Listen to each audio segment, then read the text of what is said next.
अतीत के बाद अब चुन चुन कर माफियाओं का सफाया करेगी योगी सरकार। बाबर ने तैयार की हिट लिस्ट। अतीक पर मुस्लिम राग अलापने वालों को मिलेगा मुंहतोड़ जवाब। मजहब से हिंदू और जात से ठाकुर, उस माफिया का सफाया करेगी योगी सरकार। दबंगों की दुनिया का वो डॉन जिसका आतंक सूबे की सरहद से निकलकर कई राज्यों में फैला, जिसने लिया पिता की मौत का बदला, 6 लोगों का किया कत्ल। AK-47 से मुख्तार अंसारी के काफिले पर हमले का आरोपी पुलिस की वर्दी में किया था साधु का murder. Underworld don Dawood Ibrahim की भी संपर्क में आया। जराइम की दुनिया से सियासत में कदम रखने वाला वो माफिया बन बैठा था MLC। सत्ता के रसूखदारों से बना लिया था खास रिश्ता। नमस्कार, आप देख रहे हैं न्यूज लाइव टीवी। पूर्वांचल के माफिया नेताओं की कहानी हिस्ट्री शीटर माफिया नेता ब्रजेश सिंह के बिना पूरी नहीं होती। पढ़ाई कर अच्छी नौकरी करने का सपना देखने वाला वाराणसी के धौरहरा गांव का अरुण सिंह कैसे उत्तर प्रदेश का बाहुबली ब्रजेश सिंह बन गया, आइए आपको इस वीडियो में बताते हैं। बॉलीवुड की फिल्मों में आपने देखा होगा कि कैसे 12वीं की परीक्षा पास कर कॉलेज में अपने सपनों को पूरा करने के लिए जाने वाला एक नौजवान गैंगस्टर बन जाता है। अरुण सिंह उर्फ ब्रजेश सिंह की कहानी कुछ ऐसी ही है।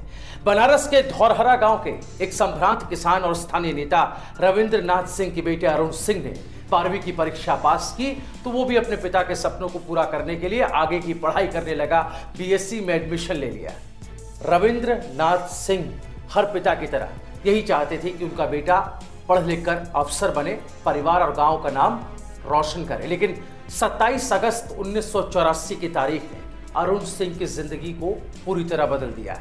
पिता रविंद्रनाथ सिंह की गांव के ही दबंगों ने बेरहमी से हत्या कर दी। पिता की हत्या से अरुण सिंह बौखला गया और उसने अपनी जिंदगी का मकसद बदल दिया। उसने पिता की हत्या का बदला लेने की कसम खा ली। 1 साल के अंदर ही 27 मई 1985 को पिता की हत्या के मुख्य आरोपी हरिहर सिंह की उसने हत्या कर दी।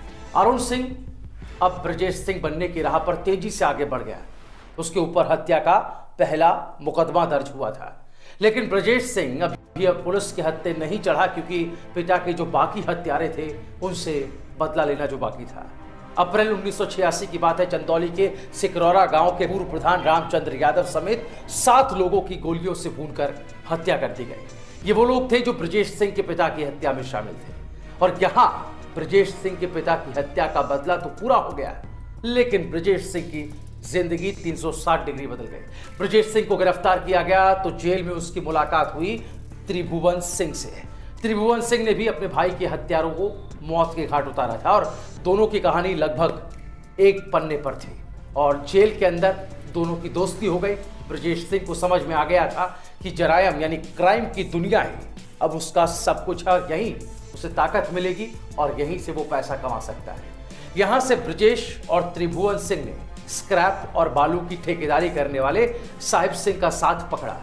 दोनों साहिब सिंह नाम आदमी के लिए काम करने लगे। साहिब सिंह को सरकारी ठेके दिलवाने लगे। वहीं ब्रजेश सिंह का टकराव पूर्वांचल के दूसरे माफिया मुख्तार अंसारी से यहां शुरू हुआ। दरअसल हुआ ये कि मुख्तार अंसारी साहिब सिंह के विरोधी मखनू सिंह के लिए काम कर रहा था। सरकारी ठेकों में वर्चस्व को लेकर मखनू सिंह और साहिब सिंह तक चली अदावत ब्रजेश सिंह और मुख्तार अंसारी के बीच भी शुरू हो चुकी थी।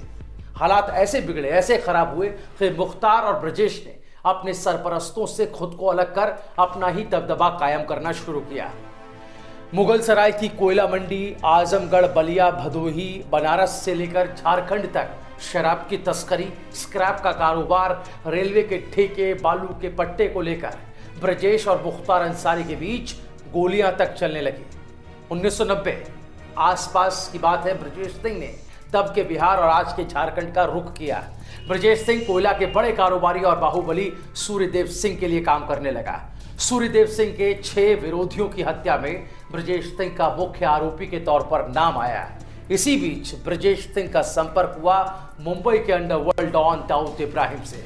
यहीं से ब्रजेश सिंह का दबदबा उत्तर प्रदेश में कायम हो गया, क्योंकि साथ अंडरवर्ल्ड डॉन दाऊद इब्राहिम का जो मिल गया था।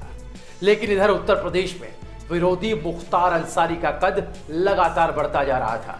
मुख्तार अंसारी ने राजनीति का रास्ता अपनाकर अपने वजूद को बड़ा कर लिया था और ब्रजेश सिंह पर एक तरह से कानूनी शिकंजा कसा जाने लगा।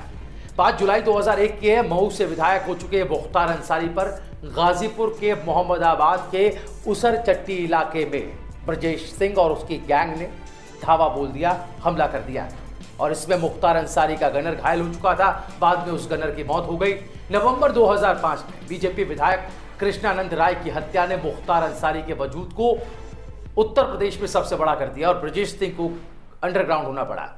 यहां ब्रजेश सिंह पर उत्तर प्रदेश पुलिस ने 5 लाख का इनाम रखा। साल 2008 में दिल्ली स्पेशल सेल ने ब्रजेश सिंह को उड़ीसा के भुवनेश्वर से गिरफ्तार कर लिया।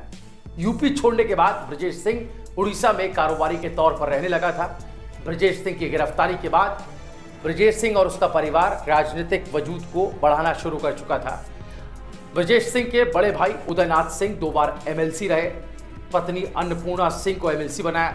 खुद ब्रजेश सिंह भी एक बार बीजेपी से एमएलसी बने और अभी हाल ही में उनकी पत्नी अन्नपूर्णा सिंह फिर निर्दलीय प्रत्याशी के तौर पर एमएलसी बने। वहीं भतीजे सुशील सिंह तीसरी बार चंदौली से विधायक बने। अब जो मुख्तार अंसारी और उसके काफिले पर हमला किया गया जिसमें उसके गनर की मौत हो गई थी, उस मामले में रिहाई एक तरीके से जमानत मिली और जमानत पर ब्रजेश सिंह इस वक्त बाहर है। ब्रजेश सिंह का जिक्र यहाँ इसलिए शुरू हुआ क्योंकि योगी आदित्यनाथ ने अतीक मामले के बाद जिन गैंगस्टर्स की, जिन माफियाओं की लिस्ट तैयार की है उसमें एक नाम पूर्वांचल के डॉन ब्रजेश सिंह का भी है। ये कहानी आपको कैसे लगी, इस बारे में आपका क्या कुछ कहना है कमेंट में लिखना ना भूलिएगा। पसंद आया तो ज़्यादा से ज़्यादा इस वीडियो को शेयर करें। नमस्कार।